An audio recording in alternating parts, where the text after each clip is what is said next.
A very good morning to you all students. Today we are going to start with the chapter 3rd of civics, that is constitutional design. Constitutional design. Second chapter we have completed. Second chapter, actually first chapter of our course, that is what is democracy and why democracy. That topic is clear to you. What is democracy? When the ruler is elected or the कह सकते हैं leader is elected by the people. ठीक है, on equality basis, that is called as democracy. And in this chapter we are going to see that how the constitution you people might know, a written set of rules and regulations of the country, written rules and regulation of the countries by which all the citizens of the countries are abide by, that is called as our constitution. And in this chapter we are going to see that how our constitution is made, how our constitution is designed, who designed this constitution, what are the clauses and how the things evolved in our constitution कैसे बना, किसने बनाया, कैसे उसमें चीज़ों को लिया गया, क्या सोच के लिया गया, तो किस तरीके से पूरे कॉन्स्टिट्यूशन की डिजाइनिंग हुई, वो हम इस चैप्टर में देखेंगे. और basically we will start from the example of South Africa and then we will shift to the example of India. दो एग्जांपल्स देखेंगे, साउथ अफ्रीका का और इंडिया का. तो first we will start with the example of South Africa and we will start with the Nelson Mandela. To who? Nelson Mandela.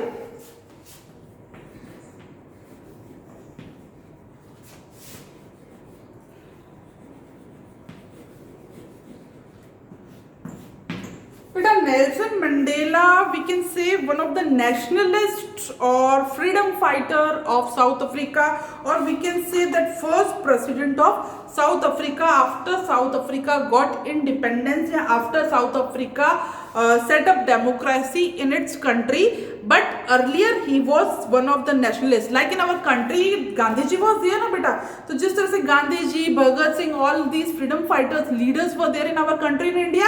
So like that in South Africa, Nelson Mandela fought for their freedom, for struggled for the injustice that was done in South Africa. So in South Africa, one system, that is apartheid system, was followed.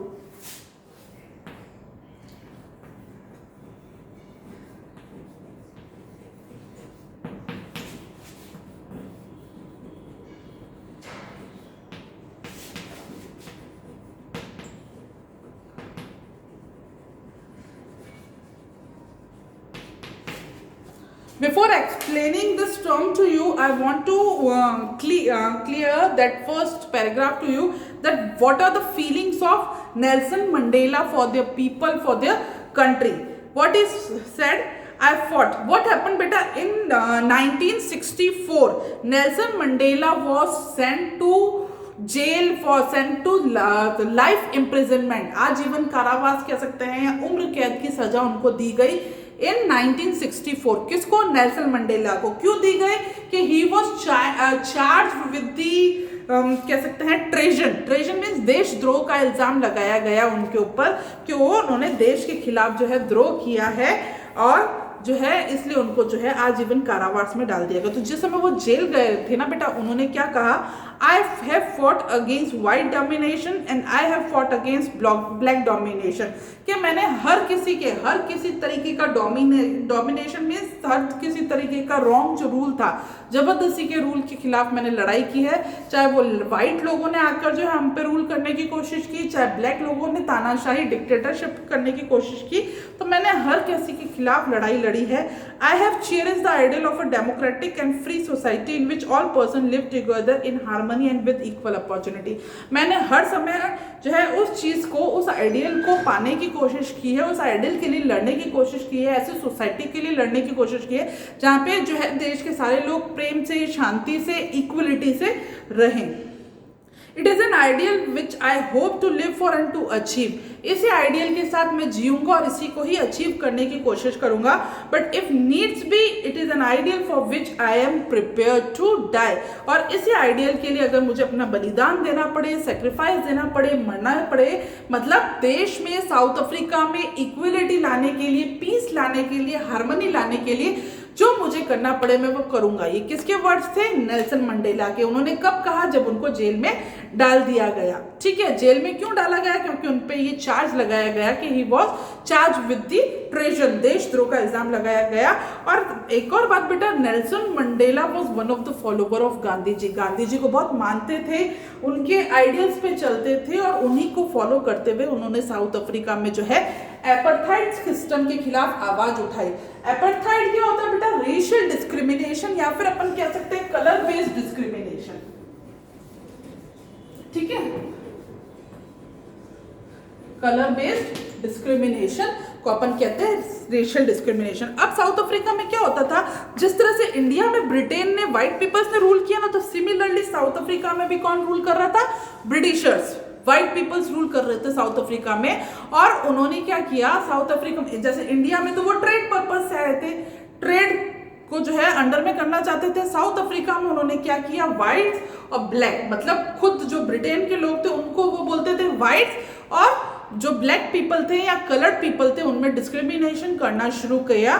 जो है white areas को अलग रखा गया, जो अच्छे अच्छे posh areas है वो व्हाइट जाएंगे, जो अच्छी फैसिलिटेड ट्रेन है वहां पे व्हाइट लोग जो है ट्रेवल करेंगे, जो पॉश गार्डन है, मतलब हर एरियाज को बाइफरकेट, डिस्क्रिमिनेट, सेग्रीगेट कर दिया गया। जो पुअर फैसिलिटेड एरियाज थे वो ब्लैक पीपल्स के लिए रख दिए गए, जो हाईली फैसिलिटेड एरियाज थे वहां पे ब्लैक पीपल्स को जाने नहीं दिया जाता था। तो इस तरीके का सेग्रीगेशन पॉलिसी, सेपरेशन पॉलिसी जो है, डिस्क्रिमिनेशन पॉलिसी साउथ अफ्रीका में व्हाइट्स और ब्लैक्स के बीच में किया। व्हाइट्स जो ब्लैक पीपल्स थे उनको राइट्स नहीं दिए जाते थे, राइट टू वोट नहीं दिया जाता था, उनको गवर्नमेंट में पार्टिसिपेशन, जैसे इंडिया में जो वो डिस्क्रिमिनेट कर रहे थे ना, उसी तरह से उन्होंने साउथ अफ्रीका में भी डिस्क्रिमिनेट करने शुरू किया। स्पेशली उन्होंने साउथ अफ्रीका को racial discrimination, colour based discrimination के हिसाब से डिवाइड कर दिया। दो तरीके के लोग थे वहां पे, व्हाइट्स एंड ब्लैक पीपल्स।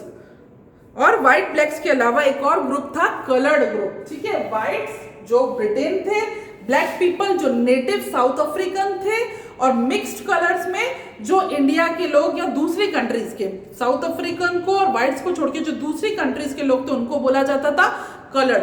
तो जो ब्लैक पीपल्स थे कलर्ड पीपल्स के साथ डिस्क्रिमिनेट करते थे व्हाइट पीपल, इसको बोलते हैं racial discrimination, and this is also called as apartheid. तो this kind of discrimination was followed in South Africa, and there was a lots of segregation, separation was done in South Africa. तो finally जब बहुत ज्यादा उनके साथ अत्याचार होने लगा ब्लैक पीपल्स के साथ, कलर्ड पीपल्स के साथ, तो एक ऑर्गेनाइजेशन थी, जैसे हमारी कांग्रेस थी ना, तो वहां पे भी एक कांग्रेस थी, अफ्रीकन नेशनल कांग्रेस। उन्होंने 1950s में इन अत्याचारों के लिए जो है वॉइस रेज करना शुरू किया, और भी जो छोटी छोटी ऑर्गेनाइजेशंस थी उन्होंने अफ्रीकन नेशनल कांग्रेस को ज्वाइन किया, और सबने वॉइस रेज करने शुरू की against the black discrimination, against the black apartheid system. तो शुरू में तो व्हाइट पीपल ने उनको नहीं माना, जो आवाज उठाता था उनको मारना शुरू किया, जेल में बंद करना शुरू किया। बट स्लोली क्या है, जो लोग जो है बहुत ज्यादा जो भड़कने लगे, जब वो बहुत ज्यादा हावी होने लगा, क्योंकि मेजोरिटी पॉपुलेशन किसकी थी? ब्लैक्स की थी, कलर्ड की थी, व्हाइट की पॉपुलेशन कम की थी। वो भले रिच थे, पावरफुल थे, एट द सेम टाइम उनकी पॉपुलेशन जो है माइनॉरिटी में थी। तो जब मेजोरिटी पॉपुलेशन माइनॉरिटी पे धीरे धीरे हावी होने लगी, वॉइस रेज करने लगी, राइट्स डिमांड करने लगी, तो कहीं ना कहीं जो है व्हाइट गवर्नमेंट को हार माननी पड़ी, और उनको रियलाइज करना पड़ा कि अब हमको ये जो सेग्रीगेशन पॉलिसी है, सेपरेशन पॉलिसी, उनको वापस लेना पड़ेगा।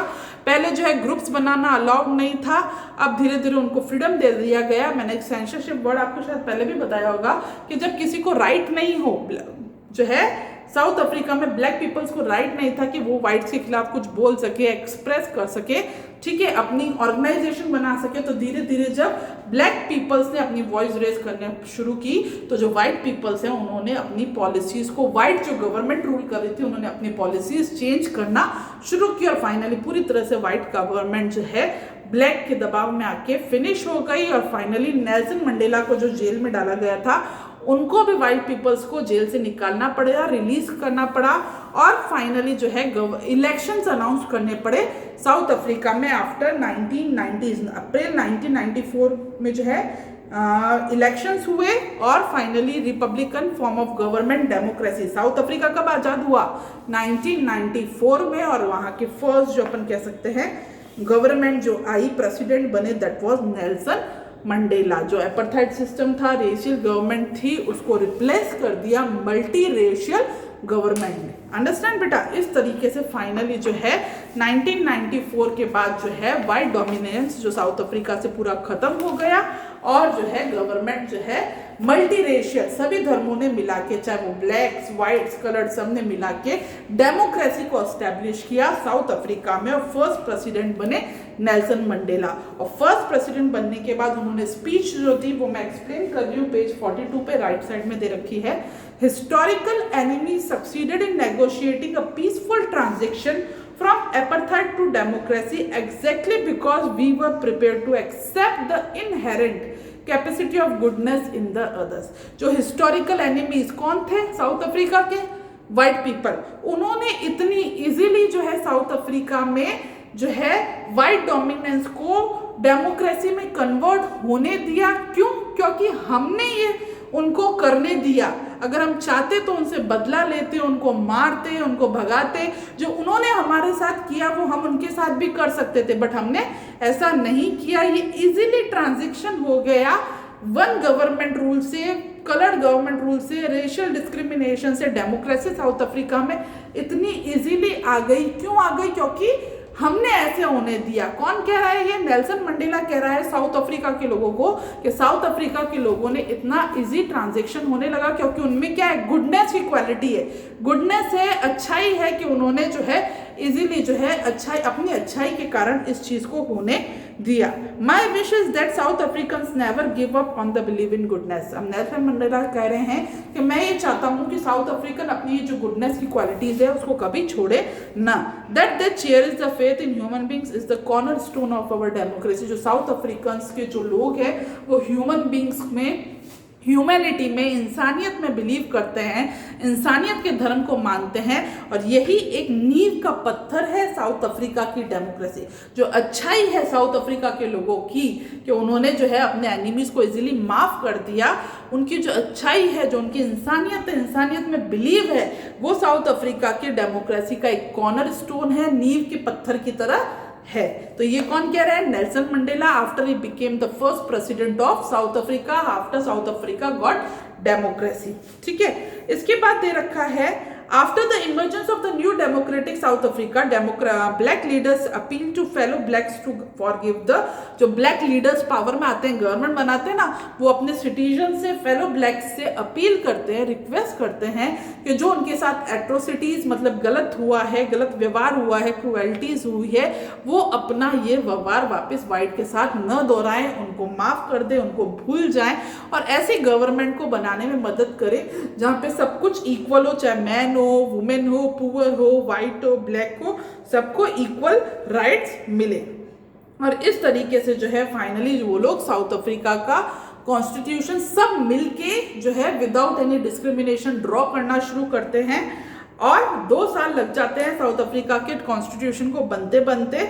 और फाइनली जो साउथ अफ्रीका का कॉन्स्टिट्यूशन बनता है ना बेटा, वो वर्ल्ड का वन ऑफ द फाइनेस्ट। हालांकि साउथ अफ्रीका में डेमोक्रेसी लेट आई, दूसरी कंट्रीज के कंपेयर में कॉन्स्टिट्यूशन लेट बना, पर जो कॉन्स्टिट्यूशन बना ना बेटा, वो वन ऑफ द फाइनेस्ट कह सकते हैं, एक एग्जाम्पल सेट करने वाला कॉन्स्टिट्यूशन बना अदर कंट्रीज ऑफ वर्ल्ड के लिए, जिसमें उन्होंने इतना फाइनली हर चीज को बनाया, हर एक इंसान को हर एक लेवल पे इक्वलिटी देते हुए बनाया कि सबके लिए एक आइडियल बन गया साउथ अफ्रीका का कॉन्स्टिट्यूशन। ठीक है, तो south African constitution inspire Democrat, मतलब इस तरीके का कॉन्स्टिट्यूशन बना कि सारे जो डेमोक्रेट्स थे, सारे जो लीडर्स थे वर्ल्ड के, वो उससे इंस्पायर हुए। State denounced by the entire world till recently as the most undemocratic one is now seen as a model of democracy. जो अब तक स्टेट एक अनडेमोक्रेटिक था, वो अब एक पूरे वर्ल्ड के लिए मॉडल ऑफ डेमोक्रेसी बन गया। What made this change possible was the determination of the people of। और ये इतना इजी ट्रांजिशन या इजी चेंज कैसे हुआ? साउथ अफ्रीका के लोगों की वजह से, उनकी गुडनेस की वजह से, उनकी ह्यूमैनिटी की वजह से। And again there was a speech given by Nelson Mandela, last speech. The constitution of South Africa speaks of both the past and the future.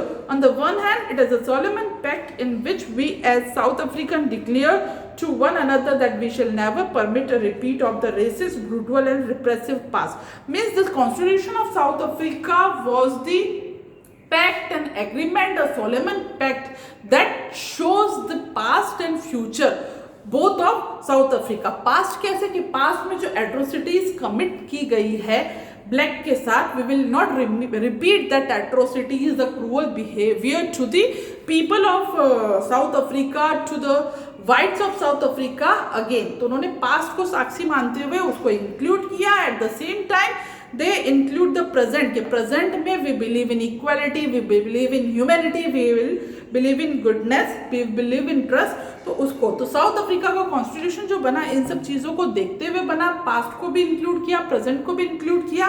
तो जो मॉडल बना south Africa, that was one of the finest. So this is about South Africa.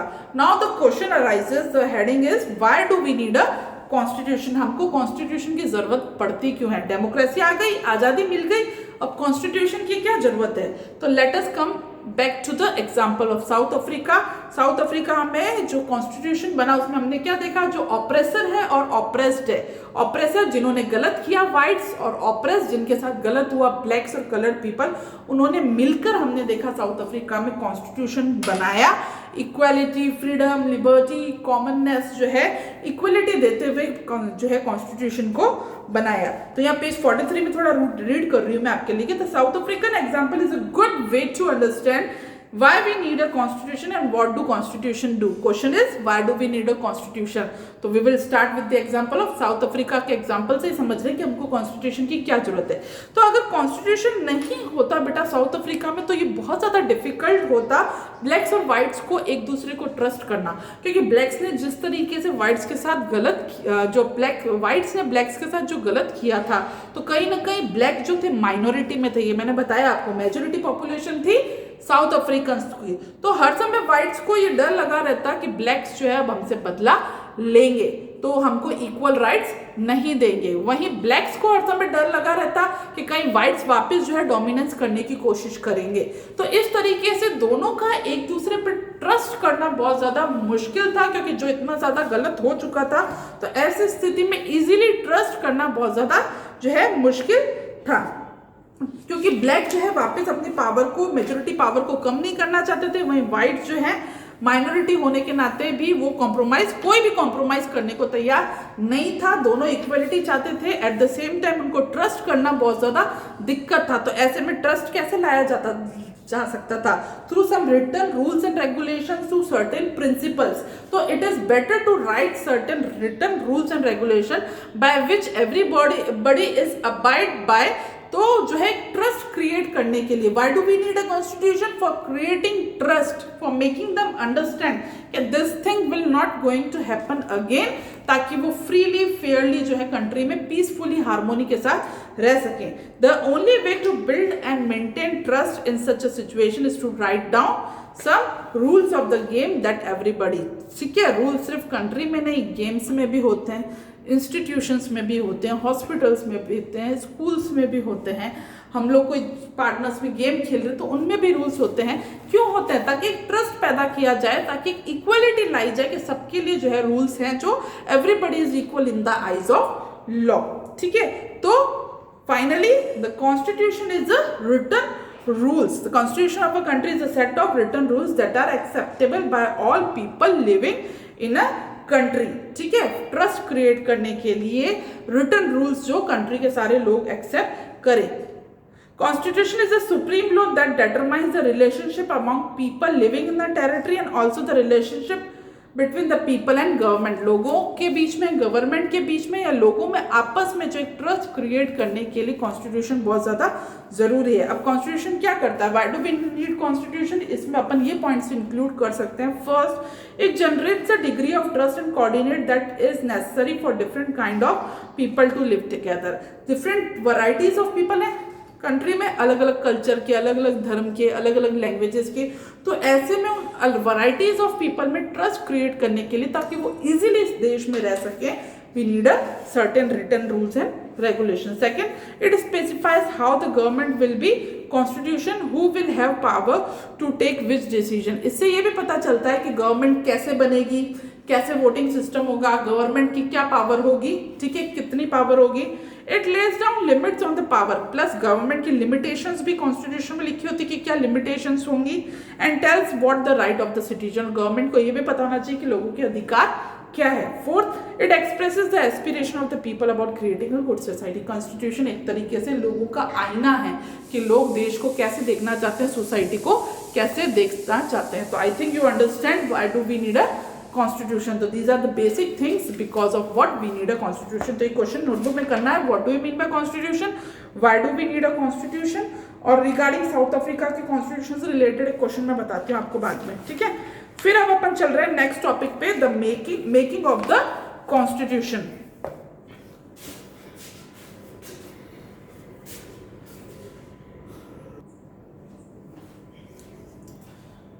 Okay बेटा, our today's last heading is making of the Indian constitution. अभी तक हम पढ़ रहे थे साउथ अफ्रीका के बारे में, साउथ अफ्रीका का कॉन्स्टिट्यूशन कैसे बना, पास्ट और प्रेजेंट को ध्यान रखते हुए, मेजोरिटी माइनॉरिटी को ध्यान रखते हुए, इक्वलिटी को ध्यान में रखते हुए, वन ऑफ द कह सकते हैं ideal model of democracy for the world, इस तरीके का कॉन्स्टिट्यूशन बना। Then we have seen why do we need constitution, ये भी मैंने बता दिया आपको। Now making of the Indian constitution, India की बात करने जा रहे हैं। तो जिस तरीके से साउथ अफ्रीका का कॉन्स्टिट्यूशन बहुत ही दिक्कतों से बनाना इतना आसान नहीं था, उसी तरीके से सिमिलरली इंडियन कॉन्स्टिट्यूशन का जो फ्रेमिंग था that was also not so easy, it was framed with very difficulty.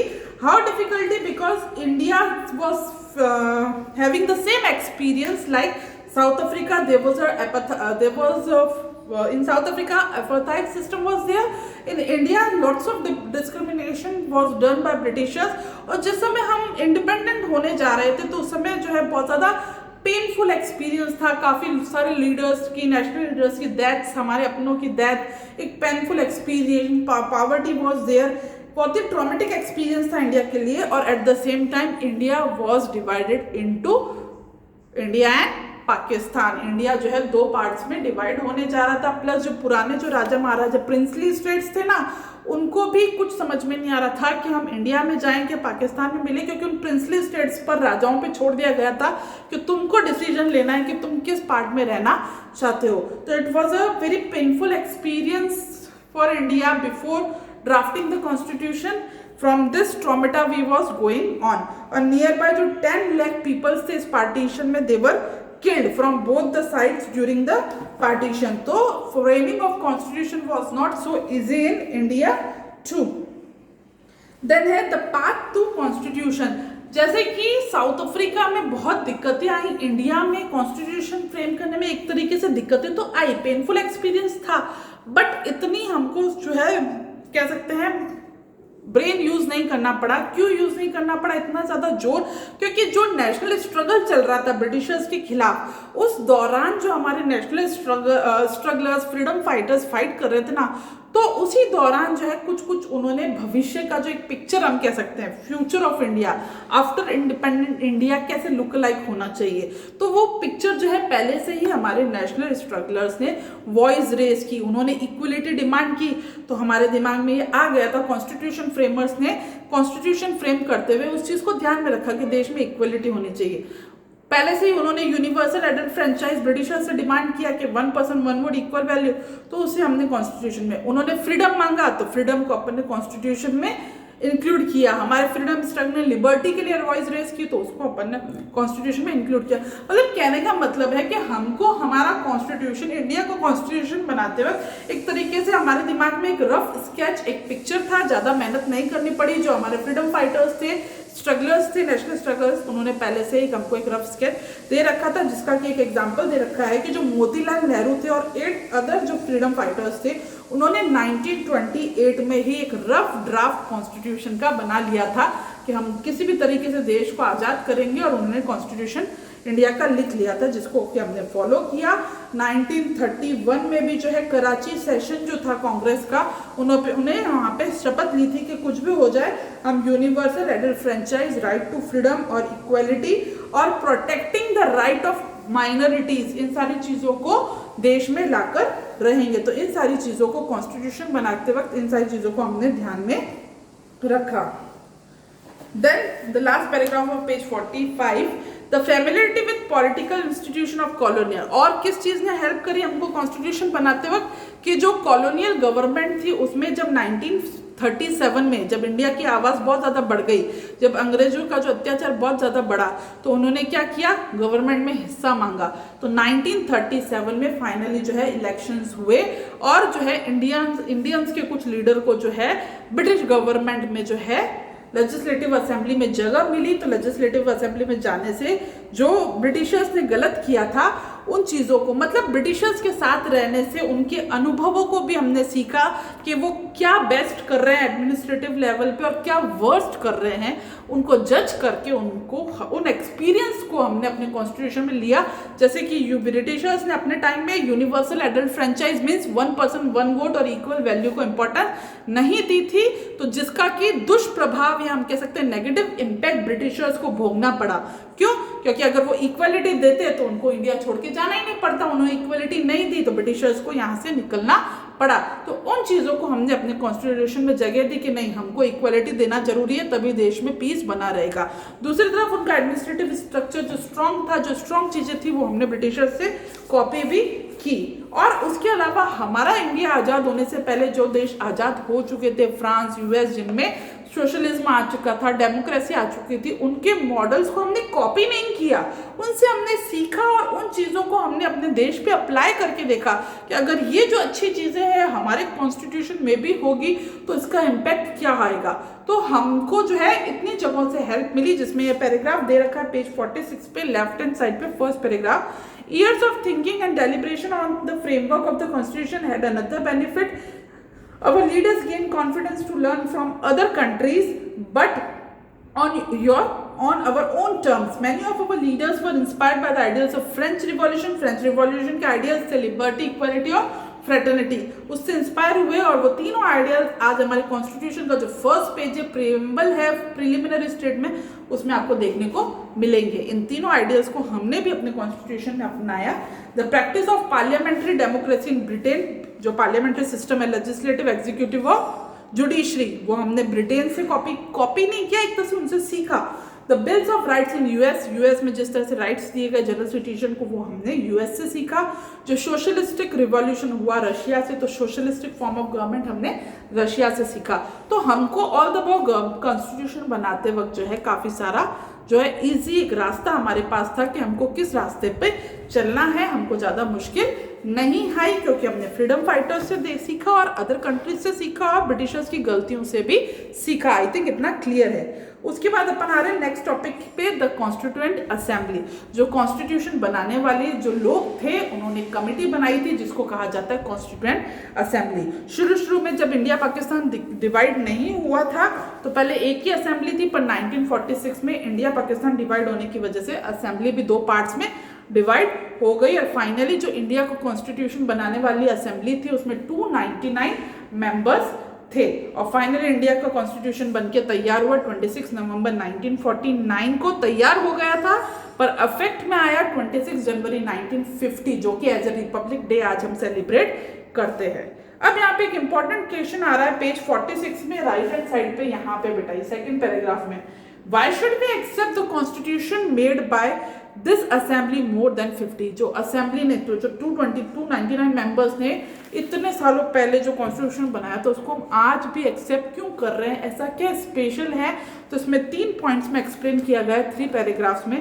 First point दे रखा है कि जो कॉन्स्टिट्यूएंट असेंबली ने कॉन्स्टिट्यूशन बनाया ना, वो इतना फाइनेस्ट बनाया कि आज डेट तक कोई भी ऐसा केस हमारे सामने नहीं आया है कि किसी ने कॉन्स्टिट्यूशन पे क्वेश्चन। हाँ, कॉन्स्टिट्यूशन के अंदर कुछ ऐसे प्रोविजन पॉइंट्स है जिसको लेके कुछ मतभेद हुए हैं, पर पूरे कॉन्स्टिट्यूशन को कोई गलत बोलते आज तक ऐसा कभी भी नहीं हुआ है, कोई बड़ा सवाल नहीं हुआ है। चुपचाप इजीली हर कोई कॉन्स्टिट्यूशन को, उनके रूल्स और रेगुलेशंस को फॉलो करता आ रहा है। तो इस तरीके से हम कह सकते हैं ये एक पॉजिटिव पॉइंट है, फर्स्ट पॉइंट है, जिसकी वजह से हम आज भी इसको एक्सेप्ट, ये नोटबुक में कर करना है।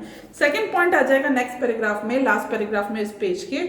The second reason for accepting the constitution is that the constituent assembly represented the people of India. जो कॉन्स्टिट्यूएंट असेंबली में 299 मेंबर्स थे ना, वो इंडिया के अलग अलग हिस्सों में अलग अलग कह सकते हैं एजुकेशन फील्ड से, लैंग्वेज से, रीजन से, कल्चर से। क्योंकि जब ये कॉन्स्टिट्यूएंट असेंबली कॉन्स्टिट्यूशन बना रही थी ना, कब बना रही थी? 1946 में बनाना शुरू किया। उस समय तक देश आजाद नहीं हुआ था, तो यूनिवर्सल एडल्ट फ्रेंचाइज नहीं आया था, मतलब 1 पर्सन 1 वोट इक्वल वैल्यू नहीं आई थी। तो जो कॉन्स्टिट्यूएंट असेंबली के 299 मेंबर्स बने ना बेटा, इनको किसी ने इलेक्ट नहीं किया, इनको सिर्फ जो उस समय जो गवर्नमेंट, प्रोविजनल गवर्नमेंट रूल कर रही थी, जो कांग्रेस गवर्नमेंट रूल कर रही थी उस समय अंग्रेजों के जाने के बाद या इंडिया और पाकिस्तान के विभाजन के बाद, तब जो है जो गवर्नमेंट रूल कर रही थी, उन्होंने डिसाइड किया कि ये मेंबर्स कॉन्स्टिट्यूएंट असेंबली में होंगे जो कॉन्स्टिट्यूशन को ड्राफ्ट करेंगे। यूनिवर्सल एडल्ट फ्रेंचाइज से नहीं बनी थी, तो भी इतनी फाइन कमेटी बनी थी, क्योंकि इसमें हर धर्म, हर लैंग्वेज, हर लेवल को सोच समझकर एक एक बंदे को कॉन्स्टिट्यूएंट असेंबली में रखा गया, ताकि जो है कोई जो है गलत डिसीजन नहीं आए। मैंने कहा कि कांग्रेस के मेंबर्स ने इन कमेटी को इलेक्ट किया, तो अगर कांग्रेस की बात कही जाए तो कांग्रेस में इंटरनली बहुत ज़्यादा अलग अलग सोच विचार के लोग थे। अगर आपने पढ़े हो तो रेडिकल और एक्सट्रीमिस्ट जो है वो थे। आपने पढ़ा तो नरम दल और गरम दल के लोग थे कांग्रेस में, ठीक है, जो हथियारों में बिलीव करते थे, एक जो है वो शांतिपूर्वक तरीके से सत्याग्रह के थ्रू बिलीव करते थे। जब कांग्रेस के अंदर ही अलग अलग विचारधाराओं वाले लोग, अलग अलग सोच वाले लोग थे, अलग अलग कल्चर वाले लोग थे, तो ऑब्वियसली वो जो लोगों को इलेक्ट करेंगे तो वो भी उसी तरीके से इलेक्ट करेंगे ना। तो हर तरीके जो कॉन्स्टिट्यूएंट असेंबली के मेंबर्स थे वो बहुत ही सोच समझ के इलेक्ट किए गए, तो उन्होंने जो कॉन्स्टिट्यूशन बनाया वो भी बहुत अच्छा बनाया। थर्ड रीजन ये हो जाएगा कि जो कॉन्स्टिट्यूएंट बना बेटा वो बहुत ही डिबेट के बाद बना। At least 2 years debate was there, discussion was there, and after 2 years debate and discussion we had a finest constitution of India. हर एक पेज को रिकॉर्ड, हर एक वर्डिक्ट को, हर एक लाइन को रिकॉर्ड किया गया, उसे बार बार सुना गया, बार बार थॉरोली डिस्कस किया गया। और जब ये सारी रिकॉर्डिंग हुई ना, तो 12 मोटी मोटी बल्कि वॉल्यूम्स बुक्स जो तैयार हुई, जिनको फाइनली सुन के सोच समझ के कॉन्स्टिट्यूशन का फॉर्म दिया गया। तो ये 3 पॉइंट्स इसमें इंक्लूड हो जाएंगे कि why we accept the constitution of India after 50 years। First point मैंने बता दिया कि आज डेट तक किसी ने उसको क्वेश्चन नहीं किया है। सेकंड पॉइंट कॉन्स्टिट्यूएंट असेंबली के मेंबर्स के बारे में मैंने आपको बताया, और थर्ड पॉइंट कि बहुत ही डिस्कशन के बाद सोच समझ के कॉन्स्टिट्यूशन बना, इसलिए आज भी हम उसको एक्सेप्ट कर रहे हैं। आज बेटा इतना ही कवर करेंगे आज के टॉपिक में। जो रिमेनिंग चैप्टर वो नेक्स्ट क्लास में कंप्लीट करेंगे। If you have any confusion and doubt you can ask me. One question already I have given you as a question, अभी लास्ट में मैंने दिया why should we accept the constitution वाला।